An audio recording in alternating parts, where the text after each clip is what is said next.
Good day to you, partner. I'm Eve, and I can already tell that I'll be your best friend in this forsaken camp. Hey guys, Lead Solo here, aka the Skeleton King. So what is this? I don't even know where to start. When the last nerf to Poison happened, and even before the last nerf, I was pretty down on Poison, and I think rightfully so. The pre to last Poison nerf, I think it would have been much more viable. But with that last 10% off of D-Web, it became a challenge to create gear good enough to run T3s without casting lower resist.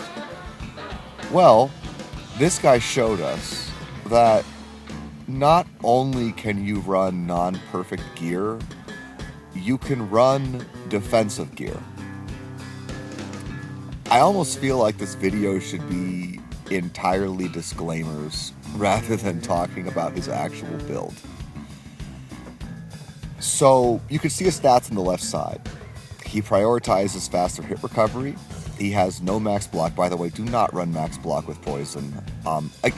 Unless you are an experienced player and know what you're trying to accomplish. I think it's a bad idea. It's just too hard to get the stats you need. But this guy's build, again, allows you to maybe look at it in a different light. He actually prioritizes defense beyond faster hit recovery. He prioritizes curse reduction and PDR. Now, saying he prioritizes PDR is maybe a bit of an overstatement, but you can see the man is running CoA and has curse reduction in almost every single piece of gear he has. So, how do I feel about this? Well, from this video you can see that he pretty much understands how to play Poison. It's not that challenging. You cast Poison Nova, you warp. You cast Poison Nova, you warp. That's the entire build. If anything survives, I wouldn't kill it. I think it's a waste of your time. And it'll basically kill every single enemy in a T3, except maybe like a Corpulent with extra health mods or something like that. But besides that, everything should die. His playstyle's good. So why do I disclaimer his build? Well, later on he came back and he was like, you know what I realized? If I run Shaco and I change my cores, I can actually run a bunch of MF, and also I could have some more FCR. And I laughed because I was like, right, but that's what I told you in the beginning, is to run Shaco. Wow, he almost died there. So how do I feel about it? I'm impressed. I'm impressed that this guy, for all I know, I don't know if he played Poison in Season 2. He did his own thing. He did listen to the ramblings of myself and Toplug. But he created a build that functions. By the way, his gear is still very good. He basically has perfect gear except for the D-Web. Now again, he is running the CoA. He's running 3 sockets on items. 3 sockets are +1 skill. It doesn't really change that much.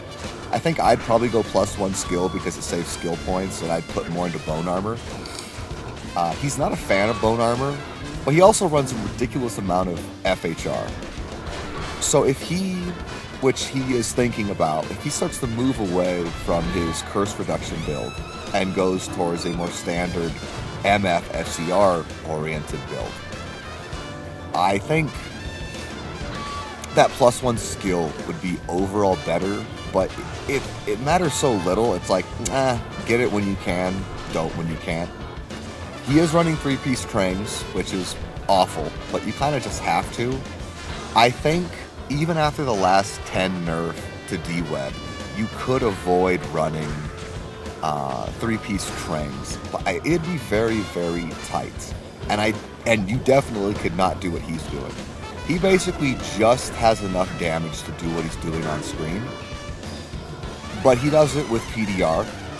He does it with curse reduction. Now, how good is curse reduction? Well, as you can see, his summons and his minions have decrepify. He's not. He's curse immune. I don't think it's worth it. I don't. But I almost don't care, because I'm just really happy that someone listened to advice that we gave and did his own thing, and he made it work. And I still think it's funny that in the end, he's possibly going to play a more standard gear setup. And the reason why I just keep bringing that up is it was just so funny to have this conversation back and forth with him. Where I go, I don't know, man. I think he's just from Shaco and stuff like that. And he's like, I'm pretty sure this is pretty good. And I'm like, I think having more SCR would be better. He's like, I'm pretty sure no. So anyways, I think from our conversations, what he's actually going to do is he's going to prioritize MF cores, which is fine. You could do that even Season 2. Season 2, Poppy started to run 75 FCR. I would run 75 FCR. But if you want to prioritize MF, like, that's your prerogative. It's totally fine.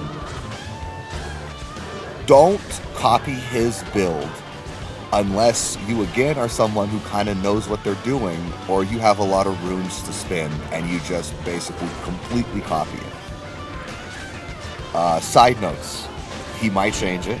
This is not BIS. I don't think he would say it's BIS. There's also a different skill setup I'm going to show next video. Regardless of anything else, his play could be a bit better. His gear might be a bit better. But doing a sub 6-minute RoB in Season 3 is impressive, to say the least. I was going to say something. Why would I run FCR? So here's the last thing I want to talk about, which is just interesting to me, is he doesn't like bone armor. He has a point in it, but he's like, it doesn't help me. And I'm like, well, yeah, but you run a shit ton of FHR. It's like, I think if he cut FHR and went FCR with more MF and skills, whatever, whether it's MF skills, blah, blah, blah, blah, blah. If he got his FCR to 75 or even 48 at least, then all of a sudden, he doesn't need as much FHR because he's not in one spot as long as he is, and then casting Bone Armor also doesn't take as long. Can I say for sure at this point that that's better? No.